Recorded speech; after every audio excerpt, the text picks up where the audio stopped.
Hi friends, எல்லாருக்கும் வணக்கம். எல்லோரும் டிஎன்பிஎஸ்சி குரூப் 2க்காக ப்ரிப்பேர் பண்ணிட்டு இருப்பீங்க. சில பேர் வந்து படிக்கவே மைண்ட் செட் இல்லாமல் இருப்பீங்க. ஸோ கிட்டத்தட்ட நானும் அது மாதிரி தான் இருக்கிறேன். ஸோ எனக்கு எப்படின்னா எந்த இதுன்னே தெரியாமல் நம்ம உள்ளே போய் உள்ளுமே அப்படிங்கிற மாதிரி தெரியும். அதாவது ஆக்சுவலாக நான் வந்து எம்எஸ்சி முடிச்சிருக்கிறேன்.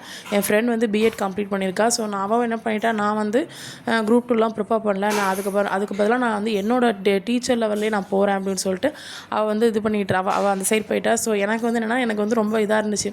நான் பிஎட் படிச்சிருந்தேன்னா, பிஎஸ்சி முடிச்சு பிஎட் முடிச்சிருந்தேன்னா எனக்கு வந்து நான் இப்போ இந்த லெவலுக்கு வந்திருக்க மாட்டேன். நான் பிஎட் லெவலே அந்த சைடு போயிருப்பேன். பட் இப்போ நான் எம்எஸ்சி முடிச்சதுனால எனக்கு வந்து டீச்சர் லெவல்லையும் போக முடியாது. ஸோ ரொம்ப என்ன பண்ணுறதே தெரியாமல் முழிச்சிட்டு இருந்தேன். ஸோ என் ஹஸ்பண்ட் சப்போர்ட் பண்ணாங்க.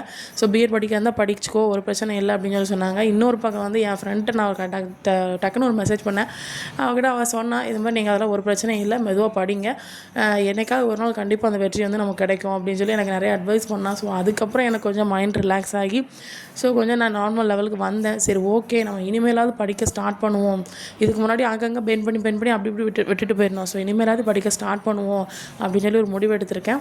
இதில் அதாவது நம்ம படிக்கணும்னு நினச்சாலும் எல்லா பிரச்சனையும் வரும். ஒன்று வந்து ஹஸ்பண்டுக்கு உடம்பு சரியில்லாமல் போயிடும், இல்லை நமக்கு உடம்பு சரியில்லாமல் போயிடும், இல்லை பிள்ளைக்கு உடம்பு சரியில்லாமல் போயிடும், இல்லை வீட்டில் ஏதாவது ப்ராப்ளம்ஸ் அந்த மாதிரி இருக்கும். ஸோ மாற்றி பிரச்சனை வந்துக்கிட்டே இருக்கும். இல்லை உடம்புல ஃபுல்லாக ஏதாவது பிரச்சனையாக வந்துடும். இது மாதிரி ஏதாவது பிரச்சனை வந்துக்கிட்டே இருக்கும். ஸோ இனிமேல் வந்து எவ்வளோ பிரச்சனை வந்தாலும் தாண்டி போகணும்.